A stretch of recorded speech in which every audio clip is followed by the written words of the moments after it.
noches, bienvenidos a Hablando de Dinero. Estamos tocando un tema muy importante durante esta semana. Se trata del impuesto a la renta personal, desde sus conceptos, sus definiciones, quiénes estamos afectados por este impuesto y también vamos a hablar sobre las novedades. Así que es para no moverse porque hay mucho que aprender al respecto. Buenas noches, Hugo, ¿cómo estás? ¿Qué tal, Gloria? ¿Cómo estás? Súper bien yo, espero que vos también y toda la teleaudiencia. Nos acaba de escribir a través del Facebook un paraguayo que está en el exterior. Él nos sigue a través de internet y pregunta sobre el impuesto a la renta personal si los gastos que está realizando allá son deducibles. Es decir, a todos nos afecta y hay muchas preguntas por responder sobre IRP, Gloria. Sí, realmente es todo un mundo, pero para mí desconocido y necesito aprender más como todos los demás contribuyentes. Por eso tenemos un invitado que nos está acompañando durante esta semana para poder responder, digamos, temas que son más bien de su especialidad. ¿Nos presentás, Hugo? Desde el lunes está con nosotros el especialista en tributación, el abogado Mauro Isaac Mascareño. Bienvenido nuevamente. ¿Qué tal, Gloria? ¿Cómo estás? Buenas noches. Muy bien, buenas noches. Muchísimas gracias por acompañarnos. Por favor, gracias por invitarme. Y bueno, yo no sé ya cuántas preguntas te hice, pero te juro que tengo así, se renuevan. 100 más por ahí tengo, ¿verdad? Y quería así medio tirarte ya un tema, porque me parece que hay mucha riqueza en eso. Estamos como viendo incluso a través de las redes sociales, a través de la prensa, es todo un movimiento de cosas nuevas. Y medio cuando me dicen impuesto nuevo, así en la misma frase, ya me asusta. Así mismo. Pero esto no se trata de un impuesto nuevo. ¿Qué es lo que hay de nuevo y qué tanto me cambia? Positivo y negativo. Estrictamente no estamos ante un impuesto nuevo, pero hay muchas reglas nuevas. Sobre todo reglas que se dictaron sobre los 47 del segundo tiempo, en el alargue ya prácticamente. Entonces, esa es una de las cosas que se cuestionan. Pero hay cosas positivas y hay otras cosas que no son tan positivas, ¿verdad? Que es de lo que se habla. Yo prefiero, primero vamos a hablar de una cosa positiva que puede afectar mucho, o que nos afecta mucho a todos, que es que a partir de ahora, o incluido el año 2016, se pueden deducir las cuotas de los préstamos que yo saqué antes de ser contribuyente, que saqué, por ejemplo, para comprar mi casa, esos créditos a 10 años, que antes yo lo saqué, el impuesto a la renta entró en el 2012, o en agosto del 2012.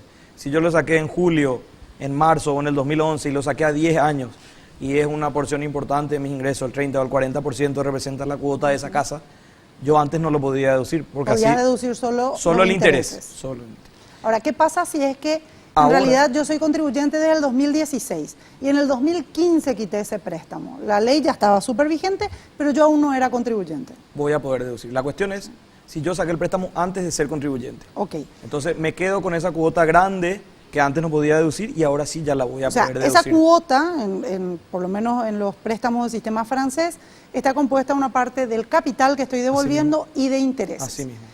Lo que decía el decreto anterior es que en esas cuotas El solamente capital, yo podía deducir el interés así y mismo, no así el capital. así mismo.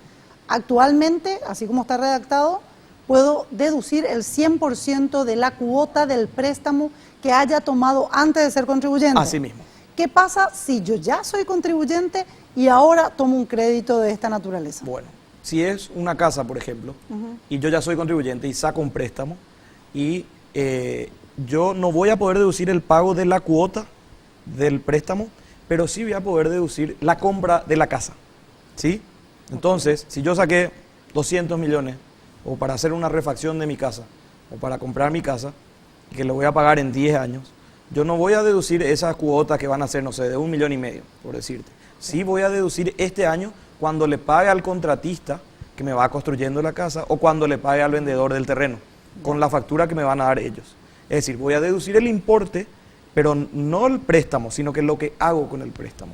Ok, y a partir de ahí yo me quedo ahora con una cuota, yo ya gasté el capital, ya invertí el capital, no sé qué palabras se debe utilizar para el tema tributario, y me quedo con un préstamo de aquí a la vida que voy a poder seguir deduciendo solo la parte de intereses. Así mismo.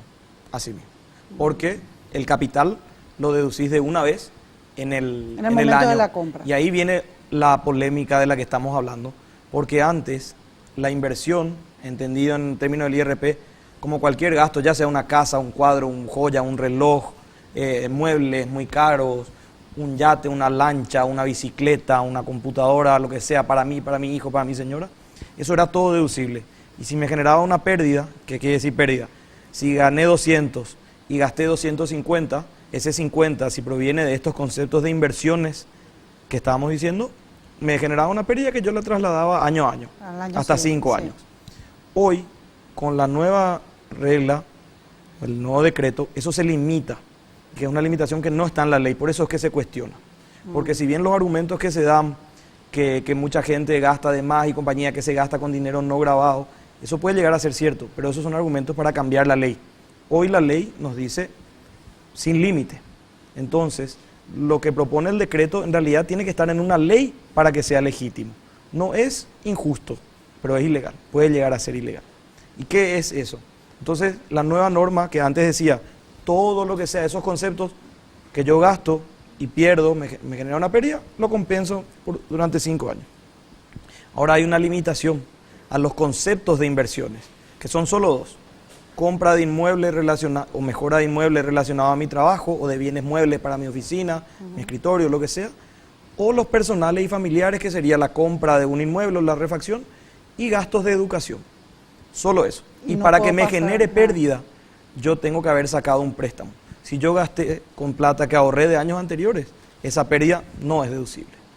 Entonces, ves que está mucho más complicado, mucho más limitado. Sí.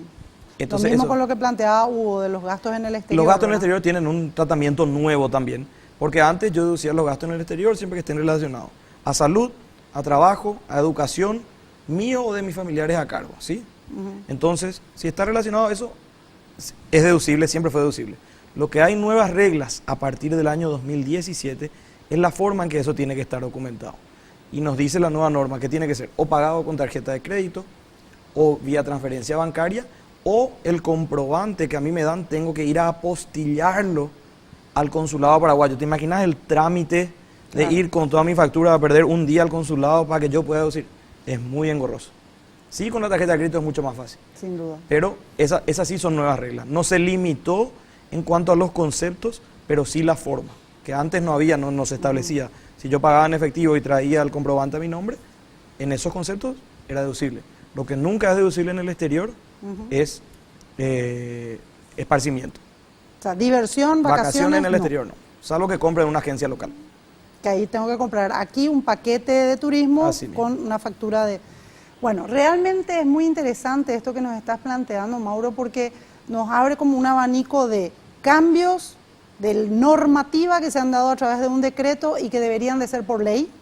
Por otro lado, cambios que pueden ser positivos para algunas personas en cuanto a la deducibilidad, por ejemplo, de las cuotas de préstamo en su totalidad, siempre y cuando haya tomado ese préstamo antes de ser contribuyente. Pero también tenemos cuestionamientos porque afectan negativamente al área de inversiones, principalmente cuando esos saldos no puedan ser compensados en años siguientes. Por lo tanto, creo que todavía hay bastante tela que va a seguir cortándose desde la SET.